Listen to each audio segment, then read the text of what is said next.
It's said that everything that surrounds us in this world was created in 7 days. My team and I were given 10 days to develop and make a change in the lives of over 60 players. Watching film, drilling, coaching, planning, and constantly adjusting and assessing. To teach or to preach. Pull them aside and encourage them. Or discipline. All are critical when trying to captivate a kid half your size, or sometimes half their size. Pushing these players pulled a lot more out of us than expected, and we left Edmonton with a lot more than we came with. They all had to earn their jerseys. Over 100 arrived, and only 60 remained. Being skilled and athletic didn't guarantee their spot. We were looking for much more. We're not just looking for a bunch of people to score baskets. We want leadership. We want defense.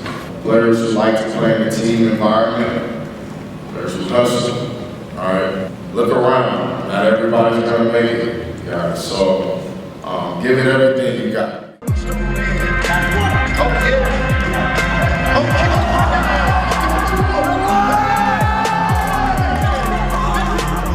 Though we saw some good plays, we also saw a fair share of bad ones. Turnover after turnover. Air balls from close range. And players folding under ball pressure. We definitely had our work cut out for us. With all the players chosen, it was time to put our plan into action. Instinct, gut feeling. How do you teach these things? By repetition and deep practice. Warm up, film, drill, stretch, roll out. We created an expectation. We got them used to a system. It wasn't pretty at first, and a lot of mistakes were made. Plans were scratched to match the skill level. So we focus on two main concepts. Creating space by using the body and protecting the ball by using the off arm. Every station reinforced one another. Eye-hand coordination, body control. Actively using the off arm in almost every drill and strengthening the off arm. We also introduced a concept called deep practice. It's about deep practice. Deep practice, that's why we're here, deep practice. So every time we talk, stop. Deep practice focused on correcting the smallest details. The details that made the move. Push, reach, slide. We even showed them video to enhance their understanding of this method of learning. If you don't feel that kind of frustration, edge, failing and fixing sort of sensation, you're not stressing your skill circuit. It's not just practice, it's breaking things down into small steps. The idea was to get them to recognize this process so they could push past their frustration. We wanted to cover every base, even diet and refueling properly. Improvements were being made every day, but there was a bigger issue that needed to be addressed. How was the first day of in the lab here? I want no one else to tell me. Don't get him on that shit. I'm not willing to listen. My background is in physics. Y'all know what physics is? And that was leadership and breaking them out of their shell. Why y'all being shy? What's physics? We tried team building exercises. And even having the most reserved players yell in front of their peers. Come on, help them out. Someone help them out. Let's go. But the energy would only last for so long. After trying countless methods and discussing the issue, our cameraman and team member made a suggestion. Though his suggestion required him to get from behind the camera, it turned out to be pivotal in changing the atmosphere of the camp. When we first met Zion Harvey last year, at 8 years old, he was unstoppable. Even though he had lost both his hands and legs to an infection as a toddler. And even after groundbreaking surgery to attach new hands, his energy was drained, but not his determination. When I got my hands, it's like, here's the piece of my life that was missing. So, I showed you guys this because I see a mentality that you guys walk in, it's very cool. There's no sense of urgency. Everybody raise your hands, both of them. Raise your hands, both of them. You guys have your hands. He said, all I needed was my hands to complete my life. Your mothers gave you everything. You're fully functional.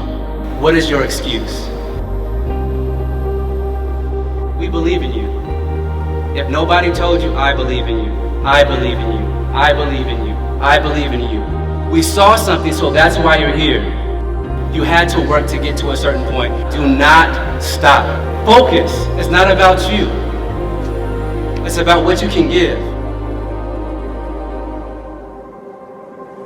Words. That's all we are. We are all the thoughts, ideas, and suggestions that were spoken to us as children and that we tell ourselves every day. Words can do so much, and in this case, they change perspective and recharge the atmosphere. Get used to it, adjust. Get comfortable with being uncomfortable. Right now, like I said, you guys are becoming leaders. You guys are talking out loud. I heard some of you, I didn't even know what some of you sounded like before today. And I've been asking you guys questions, you're talking to me. Keep going. Leaders began to arise. Players began to push themselves and their teammates. They also began to hold themselves accountable. Yesterday in Navin's group, if you missed the layup, you had to do 5 push-ups. And yesterday I missed it and I did 4, I think. And I cheated myself. So I just want to tell you guys that it never happened again. Pop up for him, pop up. Voices were raised. Yeah! That's it? Yeah! And those voices shattered every shell that needed to be broken. We're putting everything we use to work. You know, we're using our offense now. We're making sure we're attacking the top foot, and we're getting them every time. We're blessed today. We got 2 legs. We got 2 arms. We got 2 eyes. We're gonna do something with it today. Come on now. Yes, improvements were made. Skills were sharpened.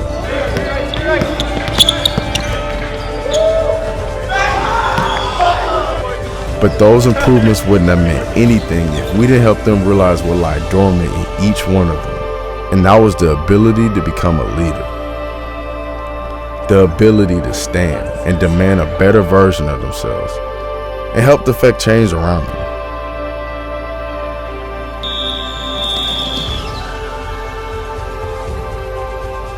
At the end of the day, these basketball players are children, and for a brief moment, we witness a significant change in them.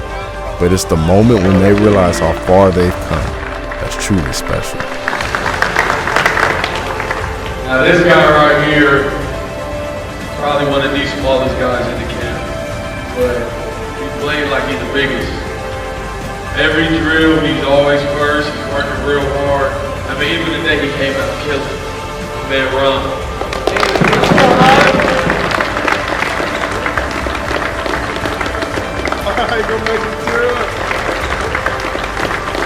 It's in these moments that we're deeply affected.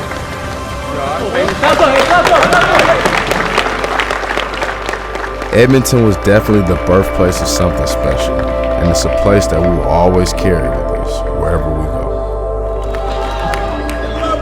1, 2, 3. 1, 2, 3. In the lab. In the lab. In the lab. In the lab. Yeah. 1, 3 in the lab on me. 1, 2, 3. In the lab.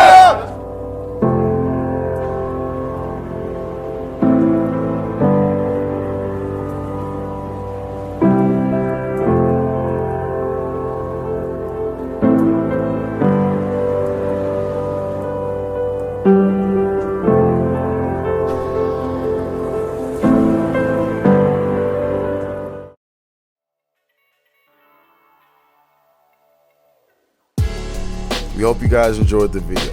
For those that are new, go ahead and click the subscribe button. We'll be pumping out a lot of videos this year.